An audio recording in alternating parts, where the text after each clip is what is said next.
Want to know about the best wineries to visit in Central Otago and the best ways to get there? Well, then keep listening as we take you on a wine hopper experience through this picturesque wine region of New Zealand. There are many ways to explore the region, including the wine hopper tour, private tours, and of course, bike and e-bike tours. We share the details on all of these different ways to get around the region. Come with us as we visit one tavern and 7 very different vineyards and cellar doors, which all have a unique way of sharing their wines with visitors. One of the cellar doors asks you to take a flight of fancy quiz to see which of the 5 different wine tastings is perfect for you. That was so much fun. Other vineyards we visited were in a rustic horse stables. One is featured in a famous TV show, another is a converted church. We had a wine tasting in the largest wine cave in New Zealand, enjoyed a prize-winning glamorous cellar door with the cutest little outdoor wine tasting cubby houses. We even tasted wine from the most southern cellar door in the world with a connection to Captain Cook, and we marvelled at the stunning views at each venue. The places we visited may have very different cellar doors and vineyards, but the one thing they have in common is their fabulous wine. Stay listening to the end, where we tell you how you can visit 2 of the most well-known and prize-winning wineries in Central Otago without driving, being on a tour, or riding a bike and walking, and it only costs $2. So grab a glass, sit back, and enjoy episode 79, all about the stunning Central Otago wine region. If you would like to see all the pictures of these vineyards and cellar doors, plus links to their websites and the tours that we talk about, then go to the podcast description on the player you're now listening on and click on the link to episode 79. Hey, hospitality enthusiasts, are you part of the vibrant worlds of travel, wineries, restaurants, tourism, or distilleries? Imagine showcasing your unique business on our podcast. This podcast you're listening to now. Picture an episode dedicated to your story, business, and the magic of your region. We're all about sharing extraordinary tales with our listeners. Whether you're crafting exceptional spirits, curating culinary delights, guiding travellers, running a tourism venture, or creating fine wines, or anything in between, we want to hear from you. Let's explore what makes your spot and story stand out. If you're excited to share the magic of your business, get in touch. Click the link in the podcast description, or you can email me, Leanne, Leanne, at beachtravelwine.com. Let's spotlight what makes your business exceptional, so we can't wait to hear your incredible story. Well, here we are, Lyle, on one of our favourite things to do, yes? Yes, morning, Miss World. How are you? Yeah, Great. Finally, our favourite day has arrived. Today we're going on a wine tasting tour. Yes, we are. And typical of Queenstown tourism, Yes. There's lots of choice of tour operators. There's a variety of novel ways to do the wine tours, and they think of everything. Yeah, so we're, as I said in the intro, we're in the Central Otago region, which has one of the most southern wine regions in the world. See? And we're doing one wine tour that we did, and then we're going to talk about a couple of other wineries that we went to and spent a bit of time there as well. So quite a bit of info in today's episode. But why don't you, so as you said, there's a few different ways that you can see the tours. So it's only about a 30-minute drive from downtown Queenstown to Gippsland Valley, which is really in the heart of Central Otago. You could self-drive. Yeah. But why? Well, we're not party poopers. We're not self-driving. We're going there to have a good time. Yeah. There's plenty of operators that do private tours, or you may prefer to meet some new friends on a small group tour. Yeah. Now, I'm going to put some links to the tours that we're talking about, and I'll put the link to the one that we did, which we'll talk a bit more about in a little while. But there's a lot of bike tours. That's what you sort of are a bit fascinated with. For someone who doesn't like riding bikes. Yeah, when you say fascinated, I think that's probably pushing it a bit. They do them. I wasn't fascinated. I thought, why would you do that? Like, how could you carry the bottles on the bike? Anyway, that's just me. Well, but the shuttle bus. Yeah, look, there's also you can do combo tours. Yeah, okay. So which I reckon's fabulous. Well, so you go and do a wine tour and then you can do. You get pissed and then jump off a bungee. Yeah, exactly. You can do that. You can do a helicopter. Yeah. Okay, I'm Like up for you that. can all sorts of stuff like that. So I thought that was pretty cool. So if you only got one day, yeah, you can do the jet boating. right? So you go and do the jet boating, and then go and have a nice Pinot Noir somewhere. Yeah, that's Yeah, it. well, you what a want to good do idea. that. You'd want to do that the first. jet boating first. Yeah. Yeah. So, or you may choose to catch the Gibson Valley Shuttle from downtown Queenstown. This shuttle bus 2 to 3 times daily to Gibson Valley Winery, where you can hire the bike. Okay. So, cool. Now the Gibson River Wine Trail meanders past dozens of cellar doors and other attractions lining the Gibson Valley. It's around 9 kilometres of flat, easy riding from end to end. Okay, so what I was talking about there is, because there's different tracks. The 9-kilometre one starts at Gibson Valley Winery. You can get the shuttle bus from Queenstown, as he said, and you go to the winery, and then you hire your bike there, and there is a 9-kilometre loop. So it starts and does a loop around, and at any stage you can stop and someone will come and pick you up if you want. So bike tour operators will also collect you from other points along the trail, so you don't have to do the full there and back thing. You can also go for a walk between the wineries as well, and using that particular wine trail. And there's also e-bikes if you're a bit lazy like us. Look, one of the things, and we've still got the wine map here and the wine trail map. Look, they're really easy, understandable. Yeah. They've got lots of really great information. And the good thing about this wine area is, especially this part of it, is all the wineries are so close. Yeah. Yeah. So you're not having to go kilometres and long time between them. You can walk between some of them. Yes, but we chose the wine hopper. It's a hop on and hop off style. It's the first time we've ever actually done it.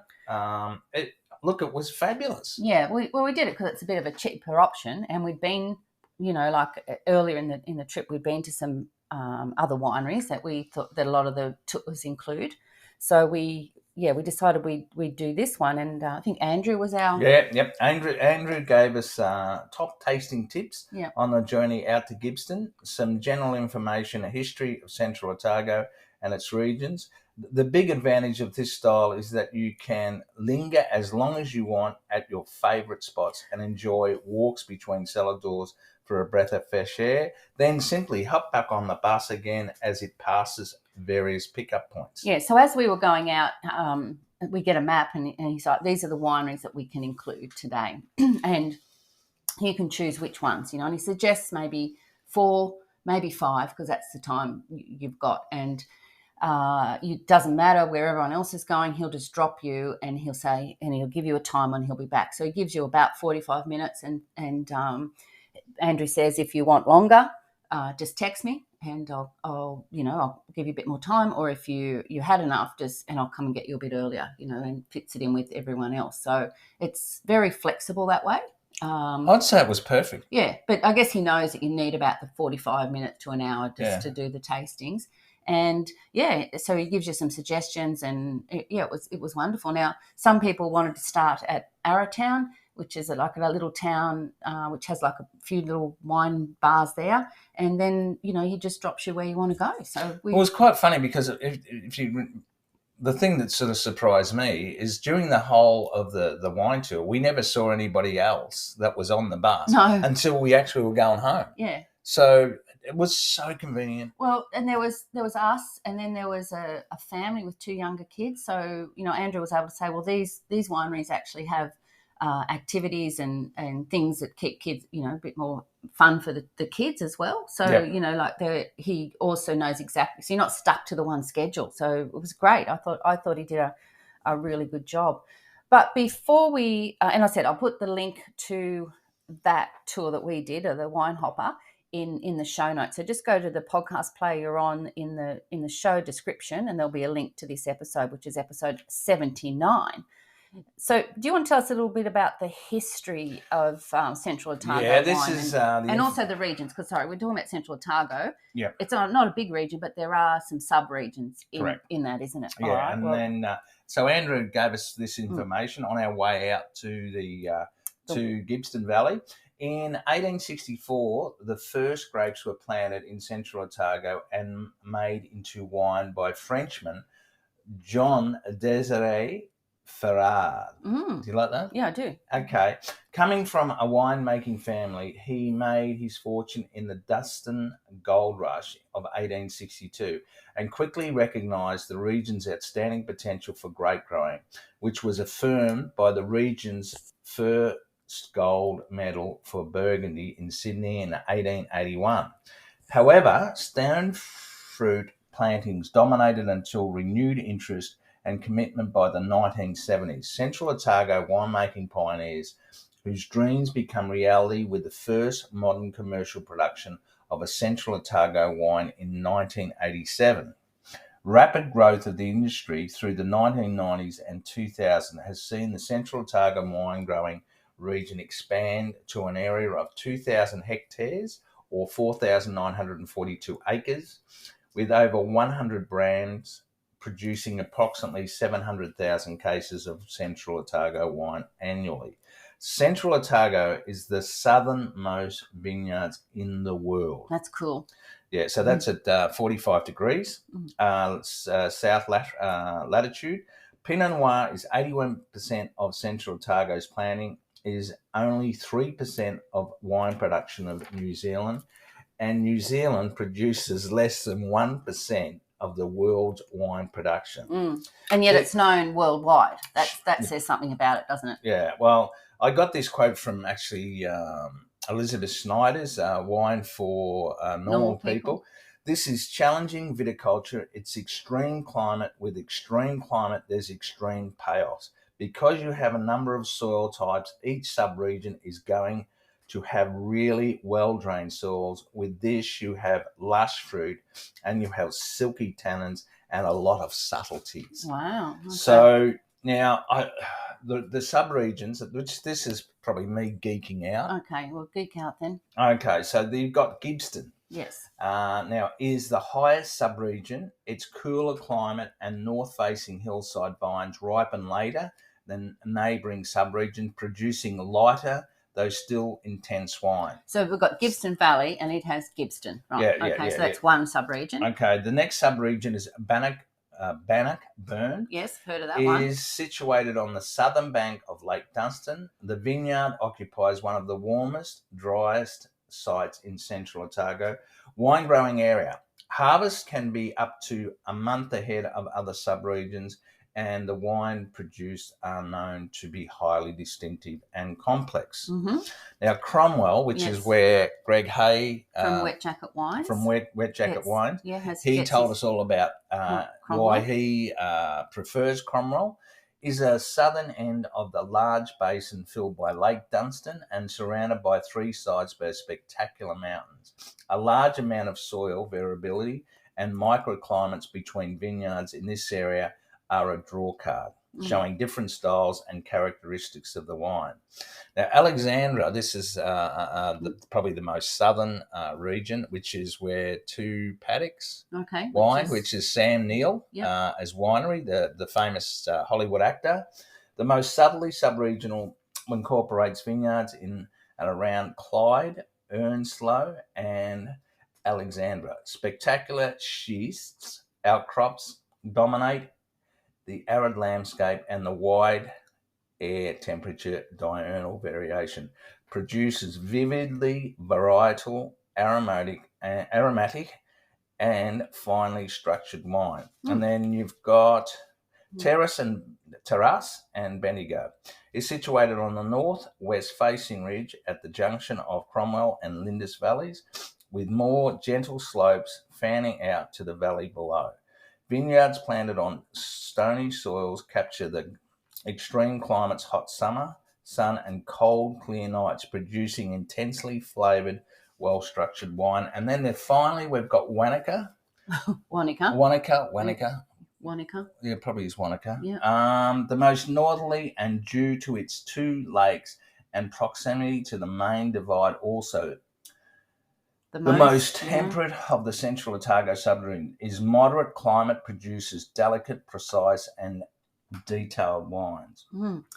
So all these sub-regions have their own cellar doors. okay, so this is Central Otago. You've just gone through those regions, and you can see why the wines taste so different, because even in this area, there's such a variety of terroir. Terroir. That's very good, Leanne. Terroir. Now, I know. I'm learning. tell us what terroir Well, it's is. all the things that go into the area where, like the soil and the winds and the rainfall and the temperatures. You mean the climate? That's it.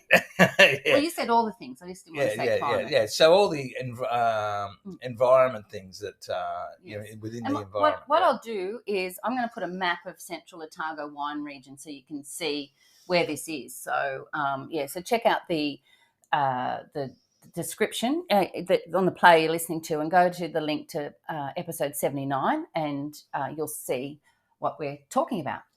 Let's get to the fun stuff. All right, so we've given everybody where we are, all about why the wines are great, the regions and everything, but we want to talk about this particular wine hopper tour that we did. Now, we started talking about Andrew and how he gave us all the information and the map, and so we chose our first stop to be on our wine tour, the Gibston Valley Tavern. Yeah. Look, it's a Kiwi style tavern in the heart of Gibston wine country. And we didn't even know there was a tavern here. We've been to this area a few times, and so I think we were more fascinated with finding the pub and going there first, weren't we? Yeah, I just wanted a cleansing ale to start the trip. Look, it was really rustic, I suppose. Yeah. It was basically what happens. The original tavern burned down, so they put two shipping containers together, and then it's just got this A-frame corrugated iron roof. There's a beautiful, beautiful big open fire inside, and then outside. Well, it's actually really rustic inside. You wouldn't know it's a shipping container. No, you wouldn't. Yeah, and a nice little bar inside, and you said the fire. Yeah, it's quaint. Yeah, but the fire is beautiful. But as you're walking up, you go through sort of the garden area, and there's all these beautiful outdoor tables and big trees, and they put a veranda around the outside of it, and a big covered sort of patio area where we sat, and big like a big huge. What's that thing they cook the pizza oven? Yeah, the wood-fired pizza oven. Yeah, it's actually outside. Yeah, that's right. And we had a look at the menu, and the menu was pretty much dominated by the pizzas, and it was a bit early for a pizza, but what caught my eye was the prawn and mussel pizza. Yes, so their pizza was menu is pretty nice. And you also said they had some really good vegetarian and vegan options. They do specialise in that. Yeah. And look again, we jagged it. It was the most beautiful sunny day. The sky was amazing blue, and you're just surrounded by bloody snow-capped mountains. It's like, seriously. So it's a great spot there to start. And they also have like a gin tasting sort of little shed, but we didn't get into that. But they've got outdoor games for children, like big, the giant size sort of, and it's like a chess set or not a domino set, that sort of stuff. An area where kids can it's play. Definitely kids, and they say puppy friendly. Okay, so it's a great spot to start. And so we had they brew some of their own beer too. We had they got a fairly substantial menu for local craft beers. We had a couple of the craft beers, and it was nice. Yeah. And luckily, that was our first stop, and our second stop was, what would you say, maybe 20 metres? Oh, I was going to say more like 10. So, so our first actual wine tasting was at Rockburn Stables, which is once again an old stables. It's corrugated iron. It's what A-frame. It's very rustic, isn't it? Yeah. Yeah. And so look, that's open for 7 days, and it's open from 11 a.m. to 5 p.m. Look, the thing that really got me about Rockburn was the lady that helped us. Yeah, Alex. Yeah, Alex, and she was from France, and her passion for winemaking was just as obvious as her being so grateful for the opportunities that the management and winemaker, Malcolm Rees Francis, was offering her, that she would take her years more to have that opportunity in France that they were offering her here. Yeah. She loved the place. She was fabulous. She'd give us all the information Yes. on the wine that we were tasting, and I couldn't fault her. I thought she was great. So that was Alex. And what I'm going to do is for each of these places that we're mentioning, I'm going to put a link to them in the show notes that go with this, and also I've got photos of each of these. So once again, go to the podcast player you're listening on, in the description, click on the link to episode 79, and you'll see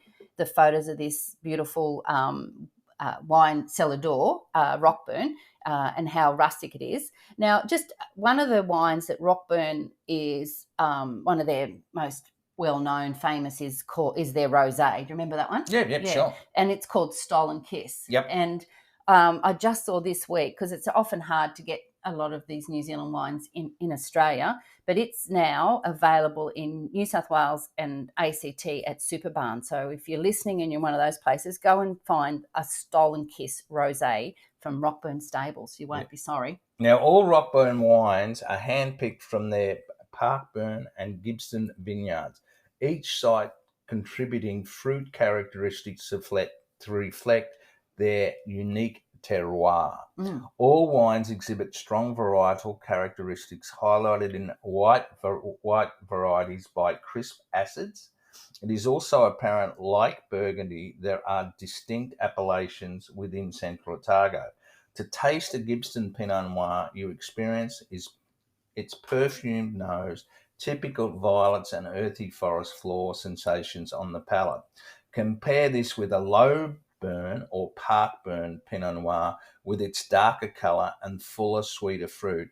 It is a distinct advantage to have vineyards in different appellations. So really, if you haven't listened to the podcast on Wet Jacket Wines with Greg Hay, episode 78. Yeah, he explains what the differences are between these, because there's very little distance between these vineyards, wine growing regions in Central and the Otago. regions, but the distinctiveness in each of those regions.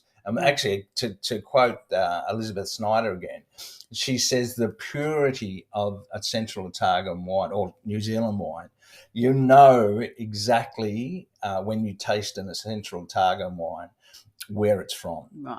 Yeah, she's very good at that. So, we loved Rockburn Stables, the wines there. Yep. And then it was time for Andrew to pick us up, and we moved on to our next stop.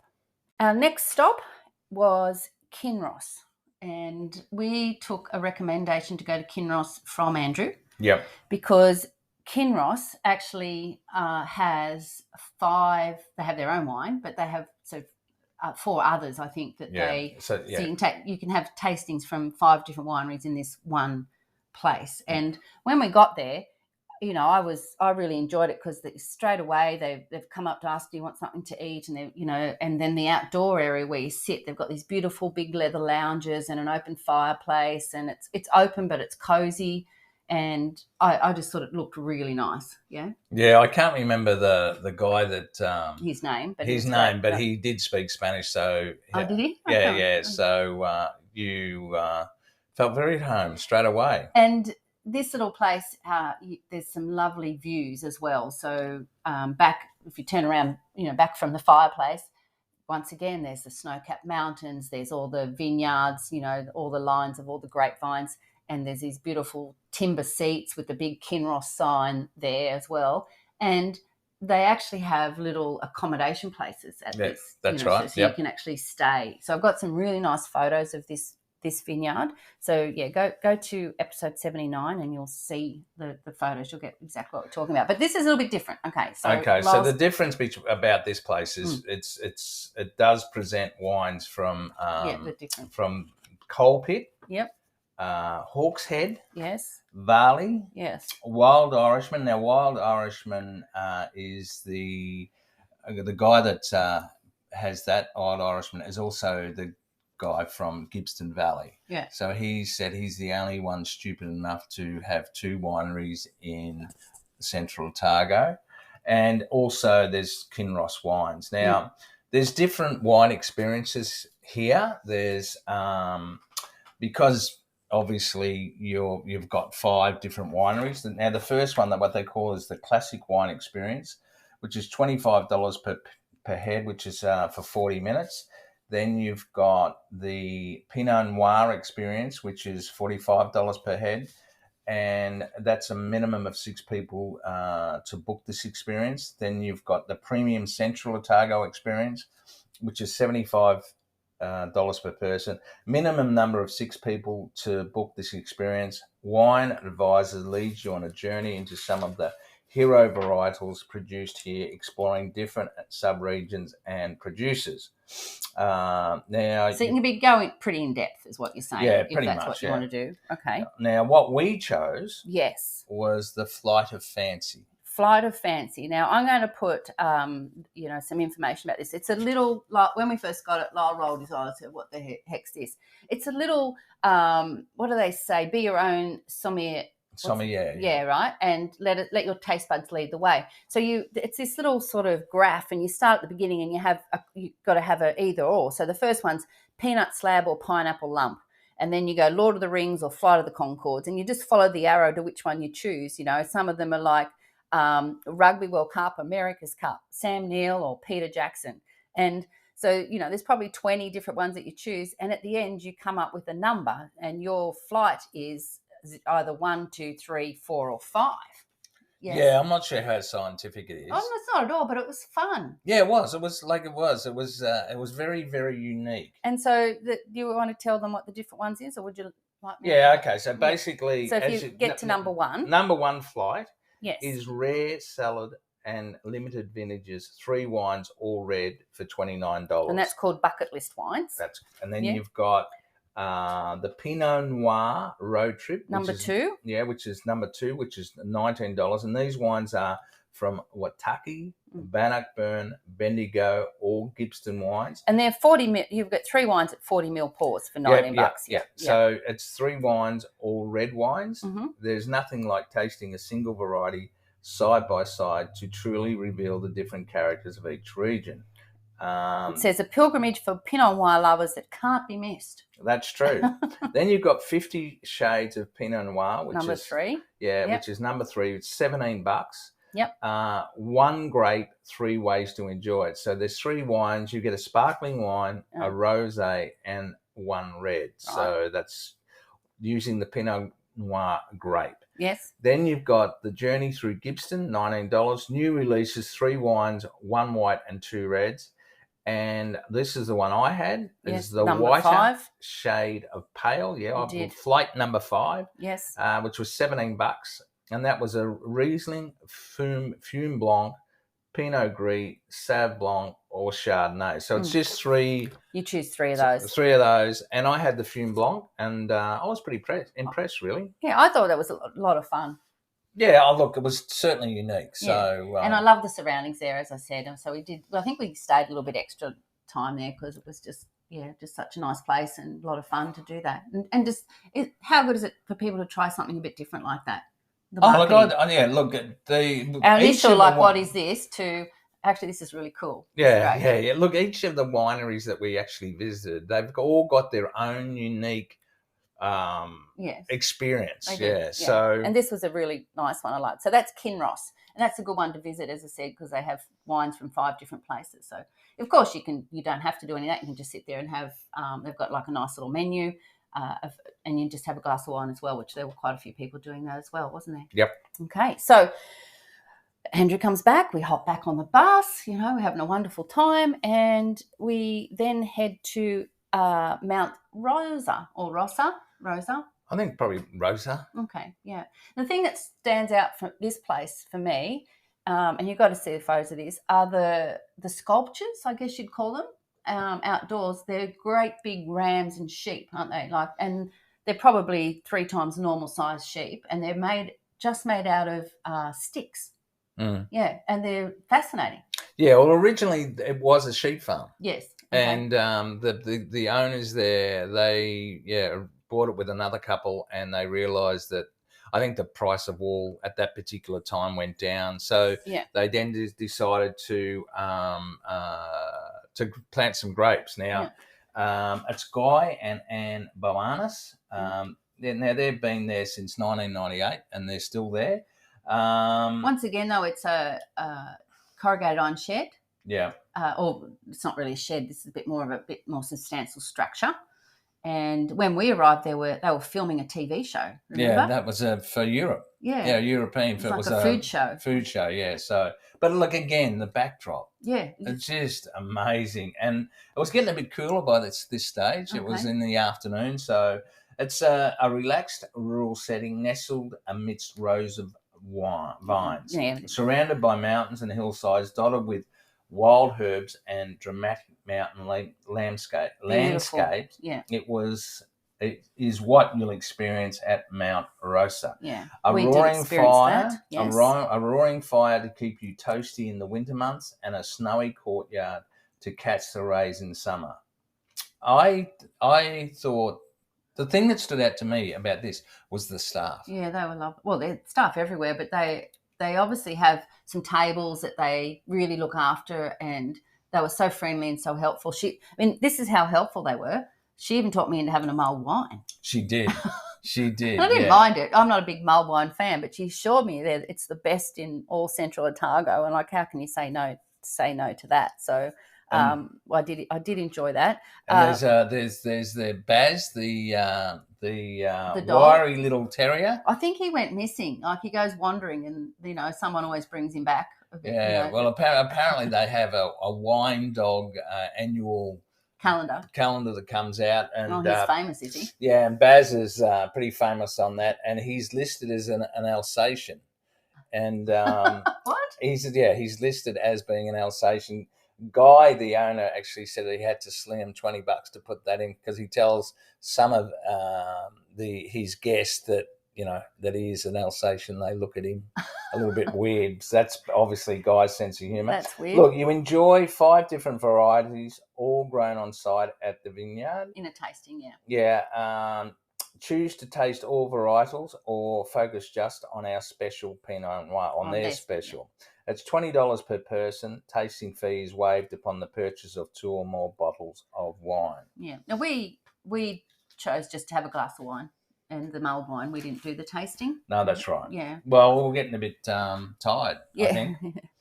Now, the other thing about Mount Rosa is their menu is basically platters. Yeah. Now, one of the things Andrew does, he says, tell me where you'd like to have food, because you need to book for some of them, or we can pre-arrange it. And this is one of those ones, if you want a platter, then let me know, and he'll organise it ahead of time, which is really helpful, because some of them are quite substantial, aren't they? Yeah, well, when we were sitting there and the boards were coming out, they looked spectacular. They really, really did. So you can get small boards. Yep. And that's bread, dacao, and hummus platter for $15, chicken, truffle, and mushroom parfait for $20. Then you can go to the large boards, and then you can go to the Valley Platter, which is $75. Now, I wasn't going to go through all the platters, but I have to for this, because it sounds spectacular. A selection of local cheeses, hot smoked salmon, garden greens, beetroot relish. Stop, got me there. I knew that. As soon as there's beetroot relish, I'm in. Hummus with dacao and olive oil. Ducker. Beetroot hummus, pickles, Sicilian olives, right. Truffle and mushroom parfait, dried fruit, toasted walnuts, sourdough and Turkish bread. Sourdough and Turkish bread, yeah. Yeah, so that's their thing. That's their unique offering, is the platters. And seriously, we were looking at them, on all the tables around us, and they did look pretty spectacular. So, once again, go on the podcast player listening on, go to the podcast description, and the link to episode 79 will be there, and you'll see photos of Mount Rosa, and we'll put links to all these wineries that we're talking about. And then it was time to move on to our last little vineyard of the day. So our last little vineyard of the day, it was not really A vineyard, the last cellar door. adventure. Yes, a part of this, the wine hopper, was a little place called the church. And it's called the church because it is a church, right? Correct. And it was moved here, wasn't it? Yeah, the church was moved here in 2000 in one piece from the small South Island town of Wangala. The church was built in 1894 and was originally used as a Presbyterian church and town hall. Look, I did read all about the history and how they moved it and that sort of thing. And to be honest, that intrigued me, just the way they renovated and how they renovated and what they had to go through. So that's on their website. It's probably worth a read. Well, as I said, I'll put a link to that. Now, when you arrive here, this is probably our second or third time we've been to this little place, and we chose to go there because we just knew it was so picturesque. And as you walk in, there's this beautiful path which is lined with lavender hedge all the way along. And then you arrive at the church. Now you can sit outside. They've got lots of grassed area where you can sit.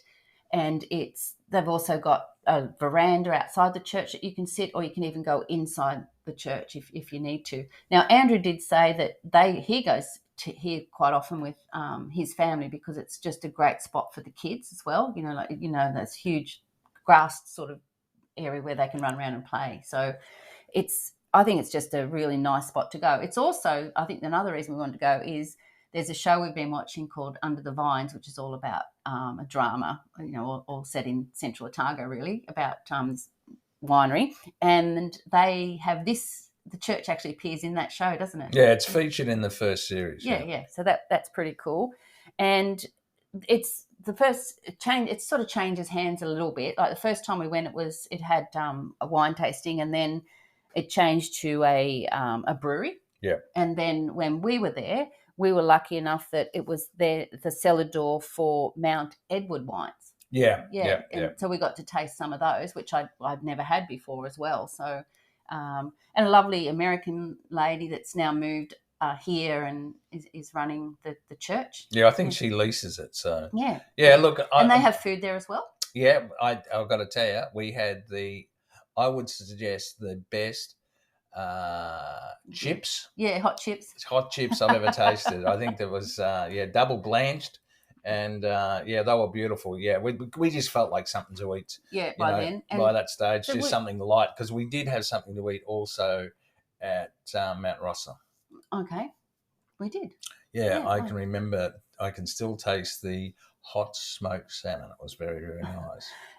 But this is one of my little favourite places because it is so picturesque, and once again you're sitting there and you're looking at the snow-capped mountains and you're surrounded by green pasture. It's just a beautiful little spot. Yeah, the actual setting of this place is probably as good as it gets. Yeah, and once again, go and check out episode 79. I've got pictures of this beautiful one. So then Andrew picked us up and dropped us home. But I actually wanted to mention, I didn't finish at Mount Rossa. We actually ran into people there that were doing an e-bike tour. That's right. Right? Yeah. And so they got on their bikes at Arrowtown. Yeah. And you can just basically ride until you don't want to ride anymore, and you stop at whatever winery you like, and they come and get your bike. So you don't have to ride back. So you must text them or something. Yeah, I guess so. But the thing that I wanted to mention is these bike tracks, you're not on the roads. They've actually got a separate... Yeah, it's a trail. Trail, right? Yeah. So it's safe and you can walk as well. So, and there's different ones. So there's not just that one, the 9... Lyle's looking at me like I'm an idiot. Like, there's not just that... Well, yes, you are. There's not just that... I'm just trying to work out whether or not you're trying to convince me to do a bike tour. I'll do it by myself, don't you worry. But there's different lengths and different paths and tracks that you can take, not just the one that we mentioned earlier. That was my point. And these people it was a mum and dad and their grown-up daughters, and they were having a wonderful day, weren't they? Yeah. Okay. So Andrew picks us up from the church and we head, he was really nice. He stopped at Lake Hayes. Yeah.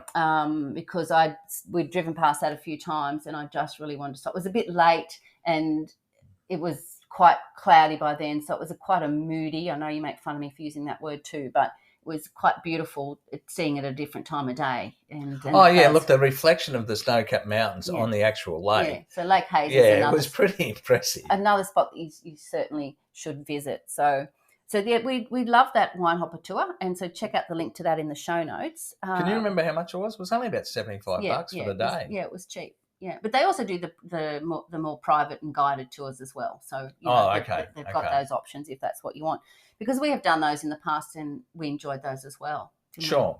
Now, one of the wineries that I did want to talk about, there's a couple more that we've been to that we've done on other days, and the first one is Amersfield. Now, most people have heard of Amersfield. You know, it's very well known. It's won all these awards and things. But the thing that's really cool about getting to Amersfield is you can hop on the local bus right in the main area of Queenstown, and it's $2 each way, and it has a bus stop. There's a bus stop at Amersfield, so you just hop off there and do your wine tasting, have your meal, whatever you want to do, and then you can, time it when the bus is coming back and it picks you up and drops you. It's only about 15-minute bus ride, isn't it? Yeah, it's not far, but don't you have to have that B card? Well, you can pay with another card, but if you've got the B card, it's cheaper. So it's worth So I couldn't believe it, like value for money. Right. $4 return. Like, it was crazy. And there's another winery about 500 metres up the road called Mora, which is a very famous one as well. We didn't go there, but you could do the same. You could hop off there and it's, book for lunch, that sort of stuff. And I'd certainly suggest that if you're going to go to Amersfield, you book for a meal because, anyway, you're going to tell us a bit about the wine tastings and things you can do there. But I've got some beautiful photos of the outside of Amersfield because we got a glass of wine and went outside, and there's this beautiful long fountain pool area, and then there's like a big tractor on the paddocks with the vines behind it, and of course the snow-capped mountains, and then they've got these two little gorgeous glass tasting not tasting capsules. Like little cubby houses, really, with a table in them. So if it's cold or wet, or you can actually sit inside those and still have the views. So I thought they were gorgeous. Yeah. Look at it's the tastings are from Monday to Sunday, 10 a.m. to 6 p.m. It's located on 10 Lake Hayes Road, only a really short drive from Arrowtown. It's also a local bus trip, as Leanne said. Yeah. There's a lot very special about Amersfield. Yes. It's spectacular views surrounded by snow-capped mountains. As I said, yeah. They are reflected by the crystal clear waters of Lake Hayes. Yes. The exterior of the building is impressive. It's like it's built with stone, yes. and seriously, it's impressive. The interior is modern yet warm. The restaurant menu is unique and highly recommended by locals, and the wine quality is unquestionable. Lunch and dinner offer multi-course degustation menu that promises an exciting seasonal exploration of regional flavours. Now, it has won the Cuisine Good Food Award Restaurant of the Year for 2023. Yeah, okay. It's also won the New Zealand Organic Wine Award Sustainable Winery of the Year for 2023. The tasting is $25 per person for up to 5 wines, but this is waived also if you buy 2 bottles of wine. Look, it's seriously, Amersfield is pretty special. Yeah.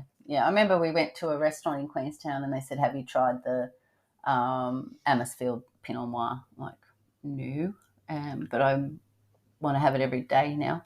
Well, I think one of the things that you can get it at Dan Murphy's here in Queensland, in Australia. It's pretty widely distributed Amersfield. It's not cheap, no, but we want to treat yourself. Though. Yeah, if we want to give ourselves a bit of a special treat, we quite often will get an Amersfield, and their Sauv Blanc is nice. And the Pinot Gris. Yeah. Well, now we're going to go on and on and on. But look, it's beautiful. Good thing it's only 9 o'clock in the morning when we're doing this, so we might have to have a tasting. So that's Amersfield, and I just think if you don't have a car and you don't want to do a tour or you just want to go out for lunch, you can hop on that bus in Queenstown, and it's so easy. Yeah. Yeah. One of the things I sort of want to clear up now, because I people might be a little bit confused.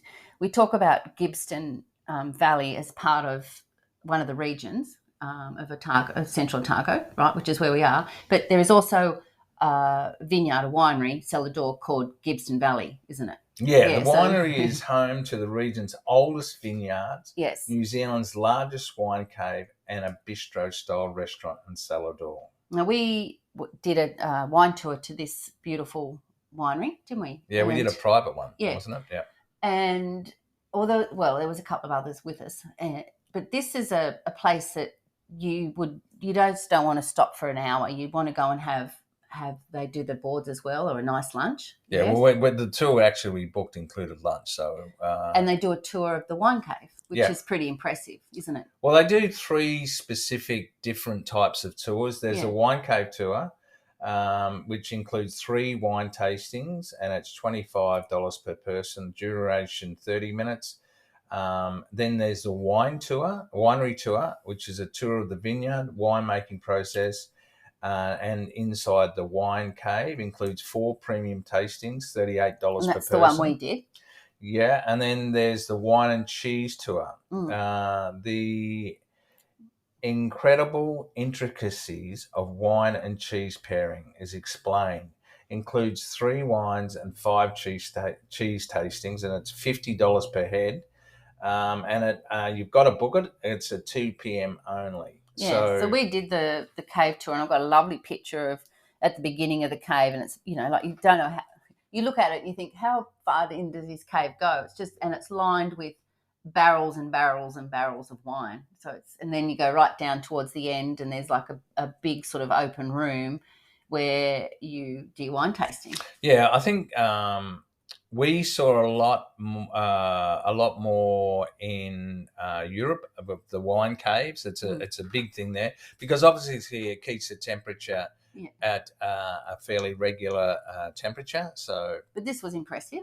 Oh, look, it was beautiful. It's the only one we've seen in New Zealand. Sure, it's the only one we've seen in Australia, actually, right, or New Zealand. Yeah, so. And when we were there, there was a helicopter land, and so that's pretty, because it's sort of a bit more upmarket, I guess. The wine and not the wine, but the food, the experience they have at this winery, it's not quite as casual as sitting there with the dog and like getting mulled wine and that sort of stuff. They've marketed a little bit more sophisticated, and it's one of those places that you can have the experience where you can fly in and do a private. You can do the private cheese or the private cave tour as well. So there's also accommodation there, right? And also they've got their own what would you call it? It's like a golf club. It's a 9-course golf country course. Club. Country club. That's the word. And they're developing that even more at the moment, aren't they? Yeah. And they're actually, I think they're selling off some of the land to for retirement villages. Okay, accommodation anyway. Yeah. And as you said earlier in the podcast, this is where they start they've got like their own bike tour. So everything you want basically comes from you can do it Gibbston Valley Wines. Yeah. And it's well known in the area, of course. And I remember also first tasting their Pinot Noir, and I was pretty blown away by that. Yeah, well, that was probably the first time we actually did have a Central Otago Pinot Noir, and it was like blows. You remember that guy? It was at the Captain restaurant. I remember it, right? Yeah. He was the one that said, "Have you tried a Gibbston Valley?" That's right. That's right. Right. You did. That's absolutely correct. Yeah. And then we didn't realise that Trapper and Anna actually owned the Captain's Table and renovated it. Yeah, that's true. So that was so that's another winery that you probably could do on a wine tour, but it's worth taking a couple of hours to go there and at least go into the cave and try some of the cheeses, or even have a meal, because they've got a lovely big indoor area, but it's sort of got a lovely courtyard as well. So if it's a nice day, you're quite sheltered from winds and stuff, and it's just a lovely atmosphere and a beautiful winery there at Gibbston Valley Wines. Yeah. Look, I think anywhere to have lunch in this area, the food's going to be spectacular, and whether it be Amersfield for the degustation, Gibbston Valley Winery. Then we got recommended to go that Moira. That was those 2 ladies. They really recommended the platter at Mount Rosa. Yeah, and then or you could go into Arrowtown. Seriously, or the Woodfire Pizza at the Tavern. There's just so many options. Yeah, and it's all fabulous. It is. But we couldn't finish a wine podcast if we didn't mention wet jacket wines. Now, if you haven't listened to episode 78, we've done a whole podcast about wet jacket wines. And the reason we done that is we spoke to the owner and the creator of Wet Jacket Wines, and there's a whole story about Greg Hay and how he's into his conservation and where the wet jacket name came from, and it's a fascinating story, and then his winemaking philosophy. But if you want to try some absolutely spectacular wine, you need to go to Wet Jacket Wines. Now its tasting rooms are at the Frankton Marina, so they're actually floating on the water, which is I guess like a good combination with the name of the wine, right? Yep. And you sit there and you look out over Lake Wakatipu over to the Remarkables, which are always got snow on them, summer and winter, and it's just the most glorious spot to have a glass of wine. And if you like Pinot Gris, this is the one for you, Wet Jacket Wines. Yeah, I mean, Greg's philosophy is horses for courses for the great varieties. So he's more into almost like it's a recipe. Yes, a little bit of this and a little bit of that, and to create rather than just the one estate wines. He actually goes out and sources the best of the grapes that are available, depending on the seasonal, the climate, and all that sort of thing. And I would say that Wet Jacket is exceptional. And you don't want to drive to Wet Jacket Wines. You could always grab a taxi from Queenstown. It's not that far. But what we did is we got the water taxi, and you can hop on that right there in the main lake area in Queenstown. I think it's $10 on your B card once again, and you it's not even it's a 10-minute ride, and you go maybe a bit more, but the ride out there, across that main sort of bay of Queenstown, across Lake Wakatipu, and you go around the headland where the botanic gardens are, and then as you come around, the Remarkables are there.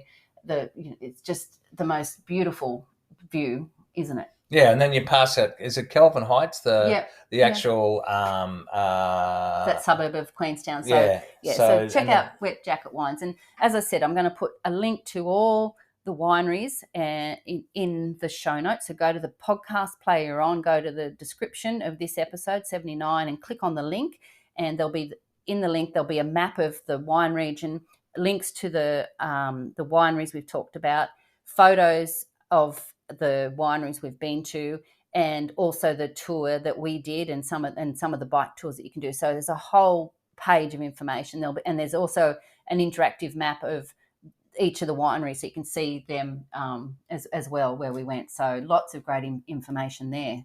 Hey. Yeah. So one of our favourite things to do. Yeah, and I think throughout that whole wine tour, I don't think there was a wine that was disappointing. No. Well, there never usually is there? No, but it was like exceptional. Yeah, perfect wines. So, okay then, where was your this is a bit, sorry to anyone that we don't include, but it's probably more to do with the timing of the day and the views more than the wine. So I'm just going to put that out there because I don't want to offend anybody. No, I get what you're saying. I got to go Wet Jacket. Okay. I know. Can you look at me as though to say you prick? Because because you probably would have picked that too. But yeah, look, it was because it's so different. It's on the water. Yeah. So and of course the wine goes. Yeah. Well, I was thinking Amersfield, but Amersfield's damn good. Yeah, but they get all the not the notification. They get all the glory that they need. And Gibbston Valley Wines, they do as well. I think, look, I love Mount Rosa because of, the staff and all that fun stuff there. I reckon I know where you're going to go. I loved Rockburn because I'm not really a rosé girl, but that Stolen Kiss was really nice. And Alex was lovely. Yeah, she was lovely. And I loved Kinross because I thought the way they did their wine tasting was wonderful. So yes, I'm going to give them all 5 stars. Well done, Yeah. Leonardo. Do you know what? Oh, well, you got out of that If really well. I was in a wine shop and I saw wines from any of the ones we've been to, Yeah. I'd pick I would pick them over anything else because they're all so nice. Yeah. Yeah. And thank you for your insight into the terroir. Terroir, yeah. All right. Well, we'll see you next time or next podcast. Well, we've got a few things coming up that we're still in New Zealand. And we've got some exciting things coming up in the next couple of podcasts. So look forward to those. Yeah. Yes. So it's goodbye from him. And goodbye from her.